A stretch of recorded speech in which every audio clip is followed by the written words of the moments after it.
Selama arus mudik Lebaran Idul Fitri 1447 Hijriah pada 13 Maret 2026, terjadi penumpukan kendaraan yang memicu kemacetan di jalur lintas timur, mengakibatkan bus antar kota antar provinsi atau AKAP dialihkan ke jalur lain.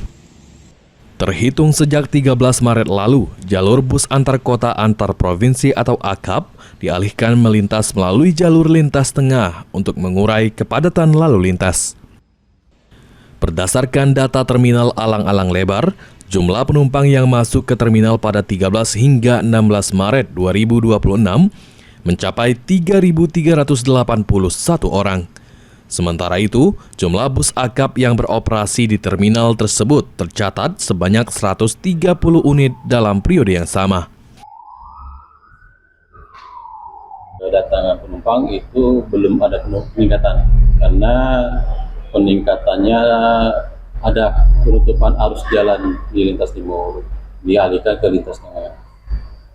Penumpang tadi ada berapa persen? Sekitar 10% dari tahun kemarin. Dari Polres ini diminta untuk dialihkan ke lintas tengah. Jadi itu sangat berpengaruh bagi kita. Sangat pengaruh karena data produksi biasanya kita sampai kendaraan itu sekitar 2000-an, ini ada penurunan sekitar 10% dari tahun kemarin. Rudi menambahkan, pengalihan jalur tersebut membuat sebagian armada tidak lagi melintasi terminal Alang-Alang Lebar, sehingga jumlah penumpang yang tercatat di terminal ini menurun sekitar 10% dibandingkan periode yang sama tahun sebelumnya.